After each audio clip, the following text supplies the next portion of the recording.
मैं ऑफिस में आते ही एक कप चाय जरूर पीता हूँ। उस रोज अभी मैंने पहला घूंट ही भरा था कि इत्तला मिली कोई साहब मुझसे मिलना चाहते हैं।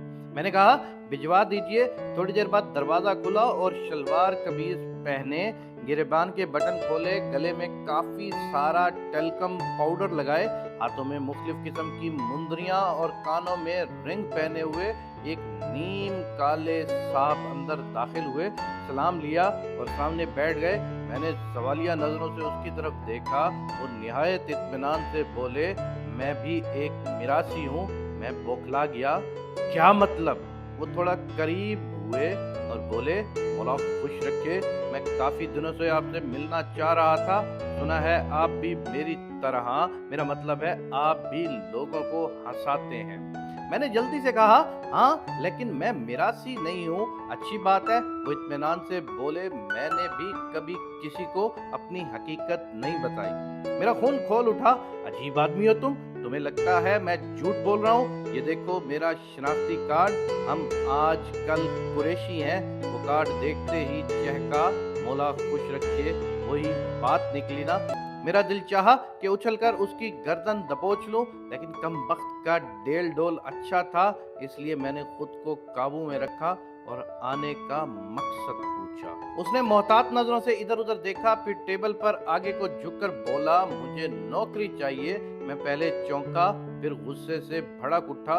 ये कोई कमर्शियल थिएटर का दफ्तर नहीं है। तुमने कैसे सोच लिया यहाँ मिरासी भर्ती किए जाते हैं? वो कुछ देर मुझे घूरता रहा, फिर अपनी मुंदरी घुमाते हुए बोला, यहाँ न सही किसी दूसरे दफ्तर में ही काम दिलवा दे। मैं कोई सख्त जवाब देने ही वाला था कि अचानक मेरे जहन में एक अछूता ख्याल आया और मैं मुस्कुरा उठा। ऑफिस बॉय से उसके लिए भी चाय लाने के लिए कहा और खुद उठकर उसके साथ वाली कुर्सी पर आकर बैठ गया। उसकी आंखों में उलझन उतर आई। मैंने उसके कंधे पर हाथ रखा और कहा, सुनो, तुम्हें बहुत अच्छी नौकरी मिल सकती है अगर तुम मुझे हंसा के दिखा दो। वो होनकों की तरह मेरा मुंह तकने लगा। मैंने उसकी हालत का मजा उठाते हुए उसे जोर से हिलाया। हेलो, होश करो, बताओ ये चैलेंज कबूल है? उसने कुछ देर फिर मुंदरी घुमाई और नफी में सर हिला दिया। मैं हैरान रह गया। वो मिरासी होने के बावजूद मुझ जैसे अच्छे खासे मुअज़्ज़िज़ इंसान से हार मान रहा। मैंने वजह पूछी तो उसने अजीब सा जवाब दिया, मैंने लोगों को हंसाना छोड़ दिया है।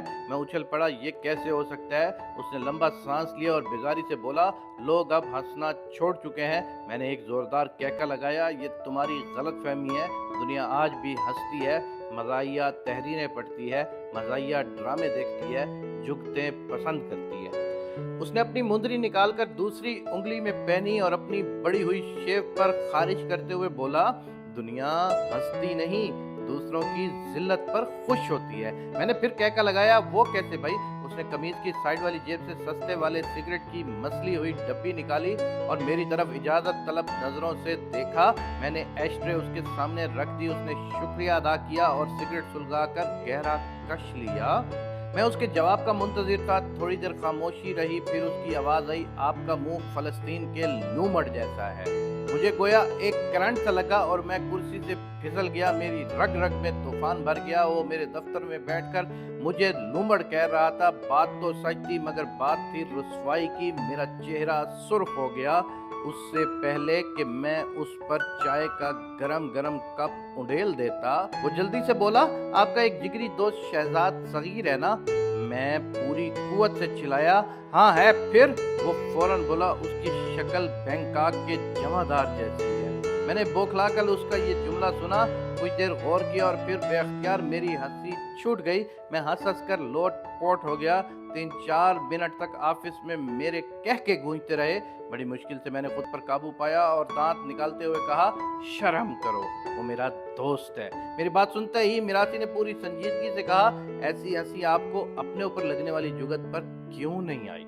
मैं यकदम चौंक उठा, सारी बात मेरी समझ में आ गई। हमारे मुआशरे में वाक़ई वो चीज़ ज़्यादा हँसी का बाइस बनती है, जिसमें किसी दूसरे की ज़िल्लत का सामा हो। यही वजह है कि स्टेज ड्रामों और आम ज़िंदगी में जब हम किसी दूसरे को ज़लील होते देखते हैं, तो हमारा दिलो-दिमाग फ्रेश हो जाते हैं। कोई बंदा चलते हुए गिर जाए, किसी की गाड़ी ख़राब हो जाए, किसी के पीछे कुत्ता दौड़ लगा दे, किसी की बस निकल जाए और वो आवाज़ें लगाता रह जाए, तो हमारी हँसी नहीं रुकती। बस यही अमल अगर हमारे साथ हो और दूसरे हंसे तो हम गुस्से से भर जाते हैं। गोया हंसने के लिए किसी का जलील होना लाजमी अमर करार पा चुका है। यही रवैया हमारी ज़िंदगी के हर पहलू में दर आया है। हमें अपने सुख से इतनी राहत नहीं मिलती जितना किसी के दुख से हमें सुकून मिलता है। यहाँ जो इंसान अच्छी नौकरी पर है, वो बड़ी तमानियत से मुस्कुराते हुए रोज़गार को उठते बैठते अपनी कामयाबियों और उसकी नाकामियों की वजूहात बताता है। चाहे वो बेरोज़गार उससे 100 गुना सलाहियतों का मालिक ही क्यों ना हो।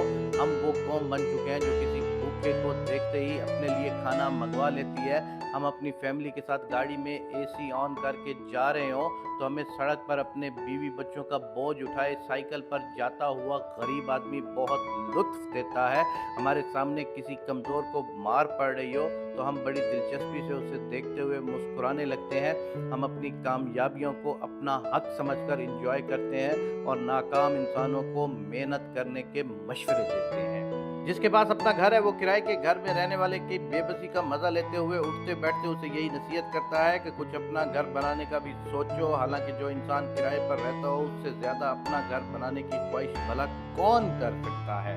कभी गौर कीजिएगा, किसी की गाड़ी या मोटरसाइकिल नहर में जा गिरे तो निकालने वाले कम और एंजॉय करने वाले ज्यादा जमा हो जाते हैं। लेकिन कभी ऐसा भी होता है कि अजियत में हम होते हैं और मुस्कुराने के लिए पूरा जमाना। हमें मौजूद हर शख्स की मजबूरियां और ज़िल्लतें दूसरों को हंसाने की भरपूर सलाहियत रखती हैं। हम सब बैक वक्त तमाशा भी हैं, तमाशागर भी हैं और तमाशाई भी हैं।